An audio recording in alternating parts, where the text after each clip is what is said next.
ହ୍ୟୁମାନ ସାଗର already alcohol ଯଦି ନେଉଥିଲେ କିନ୍ତୁ ସେ 2024 ଯେତେବେଳେ ଆସିଲେ ତା ମଝିରେ ସେ ନିୟରଲି ଷ୍ଟେବୁଲ୍ ଥିଲେ, ମାନେ ଖରାପ ତ କହିବିନି, ଷ୍ଟେବୁଲ୍ ଥିଲେ, କାମ ତ କରିପାରୁଥିଲେ, ମାନେ ସବୁ ନିୟରଲି ଫଙ୍କସନ୍ ଟିକେ ଠିକ୍ ଷ୍ଟେବୁଲ୍ ହେଇଥିଲା, ଡିଟେକ୍ଟ କିଛି କରିନଥିଲା। କିନ୍ତୁ ଲାଷ୍ଟ ମାସେ ଭିତରେ ସେ ତାଙ୍କର ଅବସ୍ଥା ଡିଟେକ୍ସନ୍ ହେଲା, ମାନେ ତାଙ୍କୁ ଜ୍ୱର ହେଲା, ଧଇଁସଇଁ ହେଲା। ଯେଉଁ ଜ୍ୱର ଧଇଁସଇଁ ହେବା ଫଳରେ ଯେଉଁ ହାର୍ଟଟା ୱିକ୍ ହେଲା ଲାଗିଲା, ଯେଉଁଟାକି ଆମେ ଇକୋ କଲାବେଳେ ଜାଣିଲୁ। ତେଣୁ ଏ ଯେଉଁ ହାର୍ଟ ୱିକନେସଟା ଦୁଇଟା କାରଣ ପାଇଁ ହେଇପାରେ, ଗୋଟିଏ ହେଉଛି କ'ଣ ଆଲକୋହଲ ପାଇଁ ହେଇପାରେ କିମ୍ବା ଇନଫେକ୍ସନ୍ ଇଣ୍ଡ୍ୟୁସ୍ ମଧ୍ୟ ହେଇପାରେ।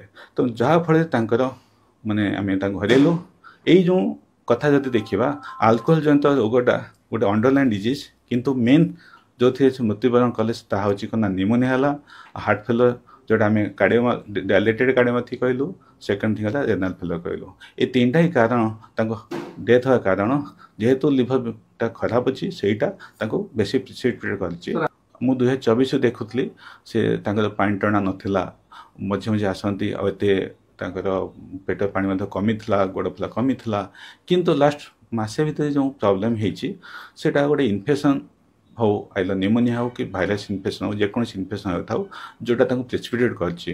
ଏଥିରେ କ'ଣ ନା ନିହାତି ତାଙ୍କୁ ରେଷ୍ଟ ଆବଶ୍ୟକ ଥିଲା, ଖାଇବା ପିଇବା ଦରକାର ଥିଲା, ଆଉ ମାନେ ଦେହକୁ ଜଗିବା ଦରକାର ଥିଲା, ଯେଉଁଟା ସେ କରିପାରୁନଥିଲେ। ମୁଁ ତାଙ୍କୁ ବହୁତ ବାରଣ କରିଥିଲି। ମୁଁ କହିଲି ଟୋଟାଲି 15 ଦିନ ରେଷ୍ଟ ନିଅ, କିଛି କାମ କରନି, କାହିଁକିନା ତୁମକୁ ଯଦି ହରେଇବ, ଓଡ଼ିଶା ଗୋଟେ ରତ୍ନକୁ ହରେଇବ, ଆମେ ତୁମେ କିଛି ସମୟ ପାଇଁ ତୁମ ପଇସା ଇନକମ୍ ଲାଗିବ, ମୋ ଇନକମ୍ ବନ୍ଦ ହେଲା, କିନ୍ତୁ ଜୀବନ ସାରା ତୁମେ ଇନକମ୍ କରୁଥିବ। ସେଥିପାଇଁ ତାଙ୍କୁ ବହୁତ ବାରଣ କରିଥିଲି। କିନ୍ତୁ ଯେହେତୁ ସେ ୱାର୍କହୋଲିକ୍ କହିବାକୁ ଗଲେ, ସେମାନେ ସଙ୍ଗୀତ ଯଦି ପ୍ରୋଗ୍ରାମ୍ ଅଛି ଆଉ ବସି ପାରୁନଥିଲେ, ମାନେ ଅଥୟ ହେଉଥିଲେ, ମୁଁ କେଉଁଠି ଯିବି, କେଉଁଠି କରିବି, କ'ଣ ନାହିଁ। ଆଉ ମୋତେ ଲାଗେ ସେ ନିଜର ମାନେ କାମଟାକୁ ଏତେ ମାଇଣ୍ଡଟା ବିନିଯୋଗ କରୁଥିଲେ ଯେ ସେ ଟୋଟାଲି ମାନେ ଆମ କଥାକୁ ହଁ କହିବୁ ଗୋଟେ କଥା, ଆଉ ବାଧ୍ୟ ତ କରିପାରିବନି, ଗୋଟେ ବଡ଼ ସେଲିବ୍ରିଟି ମୁଁ ବେଶୀ କହିକି ବାଧ୍ୟ କରିପାରିବନି, ଯେଉଁଟାକି ତାଙ୍କ ଭାଗ୍ୟରେ ହେଲା। ଦେଖନ୍ତୁ, ମୁଁ ଯେତେବେଳେ ପେସେଣ୍ଟ ଆସେ, ବହୁତ ସମୟ ମୁଁ ଫ୍ୟାମିଲି ବିଷୟ ପଚାରେ, କିନ୍ତୁ ସେ ଯେହେତୁ ସେଲିବ୍ରିଟି ଅଛନ୍ତି, ମୁଁ କୌଣସି ସେଲିବ୍ରିଟି ଫ୍ୟାମିଲି ବିଷୟ ପଚାରେ ନାହିଁ ହେଲା। ଆଉ ତେବେ ତାଙ୍କ ଫ୍ୟାମିଲି ବ୍ୟାକଗ୍ରାଉଣ୍ଡ ବିଷୟରେ ମୁଁ କିଛି ଜାଣିନଥିଲି କି ଜାଣେ ନାହିଁ। ତେବେ ପରେ ମୁହୂର୍ତ୍ତେ ଯାହା ବି ଟିଭିରୁ ଶୁଣୁଛି, ସେଇଟା ମୁଁ ସେଇଟା ବିଷୟ ଜାଣିନଥିଲି। ଏବେ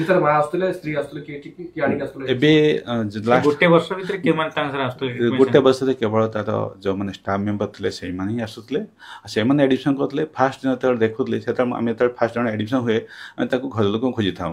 ତେବେ ଯେତେବେଳେ ଫାଷ୍ଟ ଆଡମିସନ୍ ସମୟରେ କିଛି କାରଣ ଥିବ, ତେବେ ଆମେ ତ ମନେ ନାହିଁ କାହିଁକି ଫ୍ୟାମିଲି ଆମକୁ ପଚାରିଥିବୁ, ଆସିନଥିବ। ତାପରେ ଯେଉଁମାନେ ଆଡମିସନ୍ କରୁଛନ୍ତି ସେମାନେ ଧରିକି ଆସିଲେ, ଆମେ ତାଙ୍କୁ ହିଁ ନେଇକି ଟ୍ରିଟମେଣ୍ଟ କରିଥାଉ। ଫଳତଃ ଲାଷ୍ଟ 1 ଇୟର୍ ଭିତରେ ସେ ଯେତେଥର ଆସନ୍ତି ଭଲ ଥିଲେ, ମାନେ ଷ୍ଟେବୁଲ୍ ଥିଲେ, ଭଲ ତ କହିବିନି, ଷ୍ଟେବୁଲ୍ ଥିଲେ। କିନ୍ତୁ ଏ ଲାଷ୍ଟ 20-25 ଦିନ ଭିତରେ କି ମାସେ ଭିତରେ ତାଙ୍କ ଯେଉଁ ରେଷ୍ଟ ନ ନେବା, ଇନଫେକ୍ସନ୍ ହେବା, ଟିକେ ଧର ତାଙ୍କୁ କହିଥିଲି ତାଙ୍କୁ ତୁମେ ଆଣ୍ଟିବାୟୋଟିକ୍ ଇଞ୍ଜେକ୍ଟେବଲ୍ ନିଅ, ସେ ମାନୁନଥିଲେ। ନାଇଁ ମୋତେ ବଟିକା ଦେଇଦିଅ, ବଟିକା ଦେଇ ଛାଡ଼ିଦେବି। ମୁଁ ତାଙ୍କୁ କହିଥିଲି, ମୁଁ ତୁମକୁ ହରେଇଲେ ବହୁତ ବାଧିଯିବ ମୋତେ, ତାଙ୍କୁ କହିଥିଲି। ମୁଁ ଦେଖ, ତୁମେ ହରଉଛି ମୁଁ ବାଧିଯିବ, ତୁମେ କିନ୍ତୁ ସେ ଶୁଣୁନଥିଲେ। କହିଲେ ନା ବଟିକା ଦିଅ, ଆମେ ଇଏ କରିଦେବି ହେଲା। ଯେଉଁଟାକି ସେ ନିଜକୁ ନିଜେ ତାଙ୍କ ଦେହକୁ ସେ ମାନେ ଇଏ କରିଛନ୍ତି, ମାନେ ଆପଣ କହିବି ସେତିକି